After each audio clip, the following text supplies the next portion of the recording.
banyak sekali godaan saat kita menjalani kehidupan di dunia.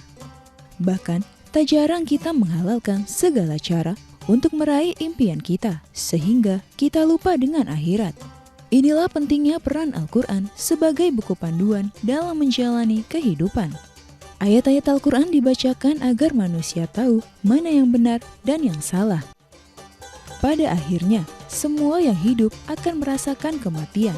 Setiap amal perbuatan manusia pasti akan dipertanggungjawabkan di akhirat kelak.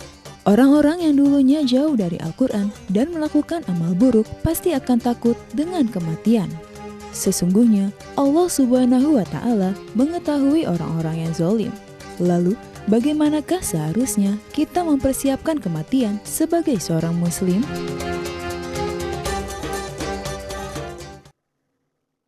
A'udzubillahi minasyaitonirrajim. Bismillahirrahmanirrahim. Assalamualaikum warahmatullahi wabarakatuh.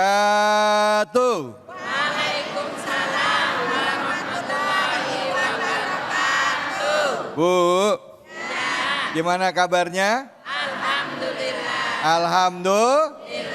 Alhamdulillah hari ini kita bisa kembali lagi silaturahim dalam acara kesayangan kita semua, yaitu Cahaya Hati Indonesia. Pertama-tama mari kita panjatkan puji syukur atas kehadirat Allah Subhanahu wa Ta'ala. Tidak lupa kita berikan salawat dan salam kepada junjungan kita manusia yang mulia, Nabi besar Muhammad sallallahu alaihi wasallam beserta keluarga, sahabat dan umatnya yang setia hingga akhir zaman. Bu,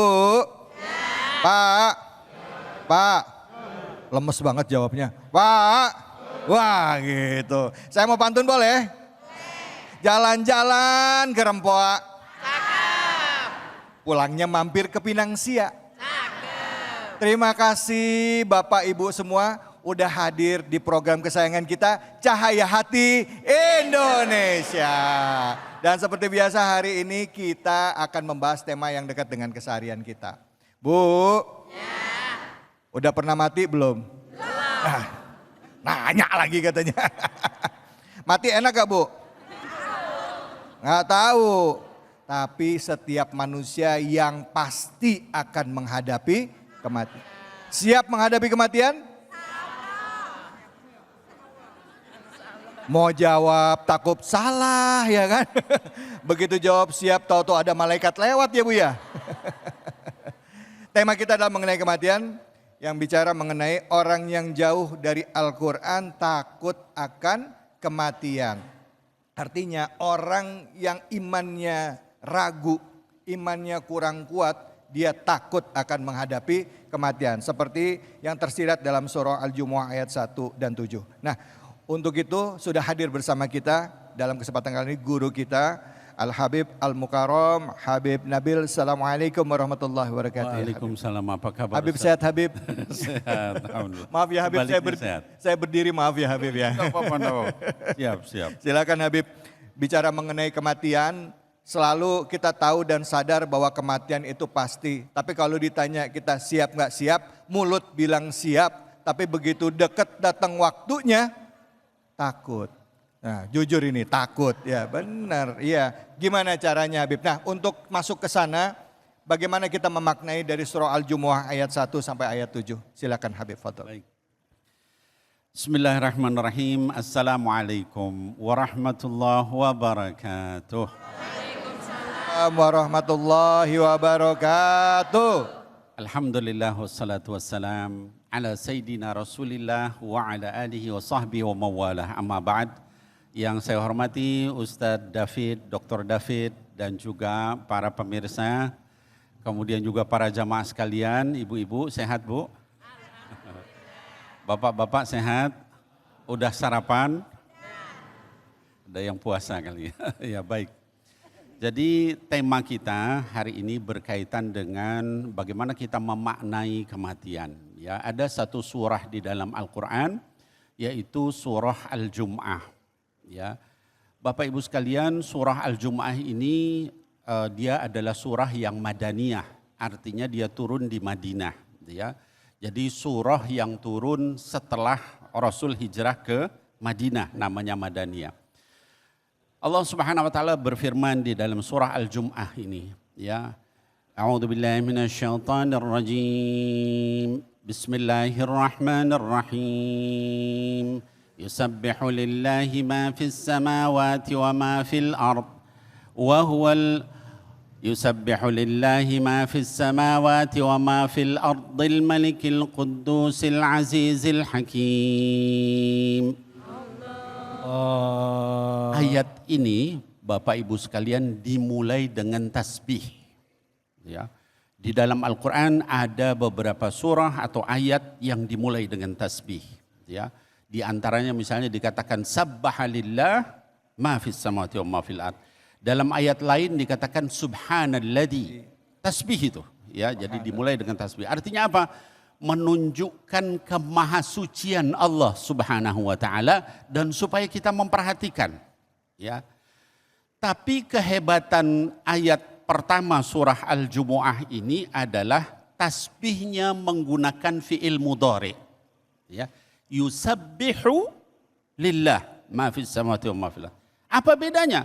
Kalau sabbahalillah fi'il madhi, artinya apa? Sudah tasbihnya sudah selesai. Ya. Tapi di sini fi'il mudhari, yusabbihu lillah ma fis samawati wa ma fil ard. Kata para ulama, fi'il madhi ini menunjukkan lil istimrar. Artinya apa? Terus menerus tasbihnya enggak berhenti. Siapa yang bertasbih? Ma fis samawati wa ma fil ard. Lihat gunung-gunung itu, awan, bintang-bintang, matahari, bumi kita. Ini semua dalam keadaan tasbih kepada Allah Subhanahu wa taala. Maka kalau kita jadi manusia, malas zikir, kurang zikir, malu sama seluruh alam semesta ini yang kata Allah, yusabbihu lillah ma fis samawati wa ma fil ard. Gak berhenti-berhenti mereka bertasbih terus dan terus. Ya. Yang bertasbih siapa? Ma fis samawati wa ma fil ard, bukan hanya yang hidup. Kalau katanya man fis samawati wa ma fil ard, itu manusia, jin, malaikat. Tapi kalau ma, gunung, matahari, bumi, angin, kilat, laut, semua tasbih. Ya, dan enggak berhenti-berhenti, ya. Kemudian kata Allah Subhanahu wa taala, ma fis samawati wa ma fil ard, al-malikil quddus. Kenapa? Karena Allah itu adalah Maharaja yang harus kita ingat setiap waktu. Al-Quddus, bukan hanya Maharaja, tapi Maharaja yang Maha Suci. Gak pernah ada maksiat, gak pernah ada kelemahan, gak pernah ada kekotoran, gak pernah ada kekurangan. Al-Aziz, Maha Perkasa. Kalau kamu lawan Allah yang Maha Perkasa gak akan bisa menang. Ya. Al-Hakim, tapi juga Maha bijaksana. Ada 4 sifat Allah di dalam satu ayat. Ini menunjukkan betapa pentingnya surah Al-Jum'ah ini. Ya, ada 4 sifat. Apa tadi? Al-Malik, Al-Quddus, Al-Aziz, terus Al-Hakim. 4 sifat Allah Subhanahu wa taala. Nah, hadirin, Bapak Ibu sekalian, kaum muslimin, muslimat, anak-anakku sekalian yang saya cintai karena Allah, dengan kita berinteraksi dengan surah ini secara benar, kita akan tahu betapa yang namanya zikir itu harus istimror, harus terus. Beb, saya suka zikir, tapi zikirnya sekian kali, habis itu udah main, ngobrol dan sebagainya. Jangan, persering zikir itu. Ada waktu kosong zikir sama Allah. Kenapa? Karena saya ingat tadi dikatakan seluruh alam semesta ini enggak putus-putus yang berzikir kepada Allah Subhanahu wa ta'ala. Ya. Nah, kemudian kata Allah, huwallazi ba'atha fil ummiyina rasulan minhum. Ayat yang kedua. Allah yang punya sifat 4 tadi itu, itulah yang mengutus nabi kamu itu. Rasulan, ya.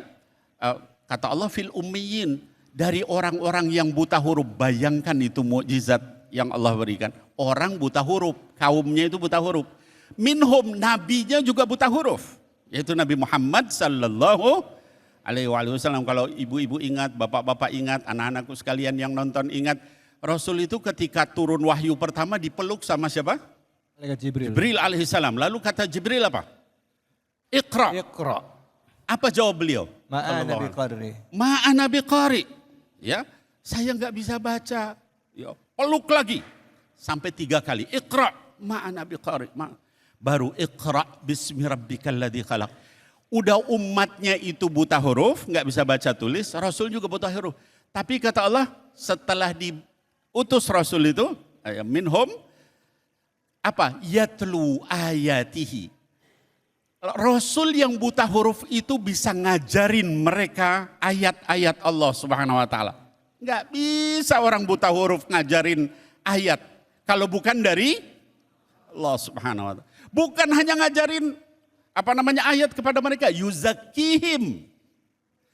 Juga bisa mensucikan mereka semua. Tuh orang Arab yang biasa minum khamar, biasa berzina, biasa berperang, menumpahkan darah, bunuh orang, tiba-tiba berhenti minum khamar, berhenti berzina, berhenti menumpahkan darah orang. Ya, luar biasa ayat ini. Seringkali banyak orang baca Quran lewat aja. Kenapa? Karena nggak ada tadabbur. Ya. Yuzakkihim. Kemudian bukan hanya itu, yu'allimahumul kitaba wal hikmah. Dan Allah juga yang ngajarin mereka kitab dan hikmah. Al-Quran dan juga sunnah Sayyidina Muhammad sallallahu alaihi wasallam. Yatlu alaihim ayati, dibacakan ayatnya, kemudian juga disucikan, kemudian diajari, sehingga akhirnya mereka menjadi orang yang berperadaban, 23 tahun bisa menaklukkan seluruh dunia. Itu kalau bukan Allah Subhanahu wa taala yang melakukan, nggak bisa melakukan seperti itu. Sekarang banyak orang pintar, banyak orang hebat, tapi apa bisa mereka sampai kemudian seluruh dunia kemudian berubah? Nggak bisa. Ya, tapi itulah kekuasaan Allah Subhanahu wa taala. Maka kata Allah, bahkan di situ ditambah satu mukjizat lain di ayat setelahnya, ya.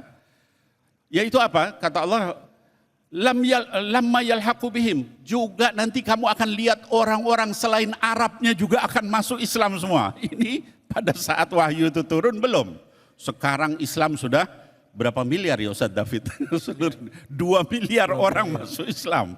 Ada orang Cina, ada orang Eropa, orang Amerika, orang Indonesia, Melayu, semua masuk Islam. Kata Allah, lihat nanti kepada orang-orang yang belum ketemu dengan beliau pun akan masuk Islam. Ya.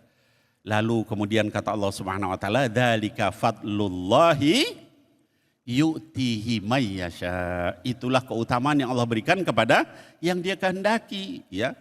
Nah, kemudian setelah itu Allah bicara tentang orang-orang Yahudi. Ya, ini keutamaan Nabi Muhammad SAW, umatnya disebutkan. Lalu kata Allah, matalul ladina.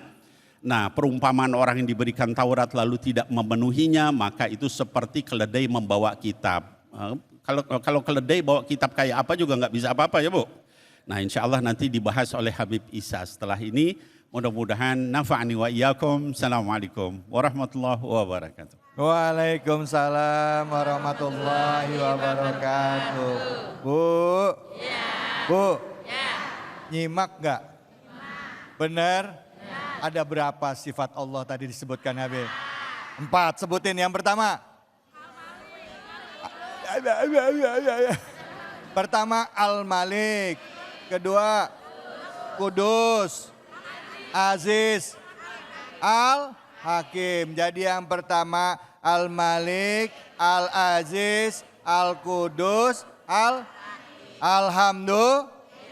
Jadi gimana setelah jelasin dari Habib, sudah siap menghadapi kematian? Kirain udah paham, udah siap katanya. Belum.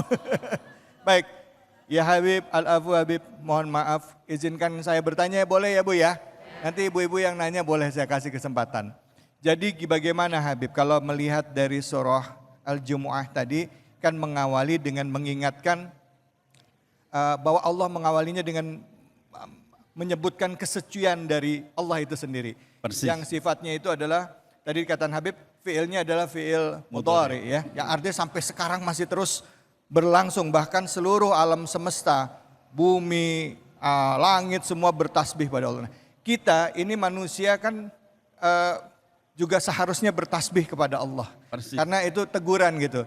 Nah, dan pada saat bentuk tasbih kita kepada Allah itu apakah hanya dalam bentuk tasbih dengan ucapan bilisan atau tasbih dengan hanya sikap? Karena kalau kita ngelihat kiasan di sini, tasbihnya gunung kan berbeda dengan kita. Betul. Tasbihnya langit juga berbeda dengan, nah tasbihnya manusia seperti apa. Sehingga akhirnya apa yang kita kerjakan itulah bentuk kita untuk selalu mengingat Allah. Silakan Habib. Baik.